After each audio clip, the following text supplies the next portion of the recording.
In an attempt to achieve maximum satisfaction of material needs with limited resources, humanity has employed various economic models throughout history. Let's take a look at these models and discover why the last 100 years have changed society beyond recognition. The first economic relations between people began to develop tens of thousands of years ago. Of course, there was no talk of any exchange of goods at that time. In the traditional economic model, all goods were produced for personal consumption using simple tools.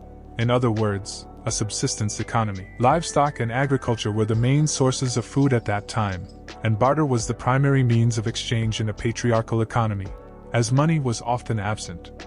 Under these conditions, the distribution of goods was dictated by established traditions and customs. Today, this can be seen in the lives of some African and South American tribes. As society develops, people begin to specialize in specific tasks. Some are better at sewing clothes, some at growing vegetables, and some at singing. The division of labor results in the need for a commodity that can be freely exchanged for any other commodity. You heard right.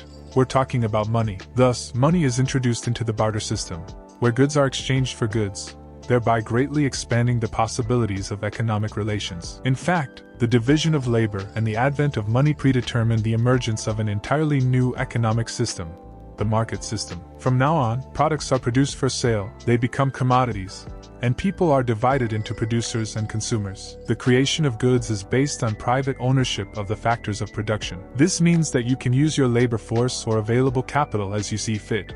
Go to work in a factory or open a bakery if you have some savings. Prices, which are determined by the interaction of supply and demand, play a decisive role in satisfying needs in a market economy. The government, in turn, practically does not interfere in the economy, giving complete freedom of action to producers and consumers.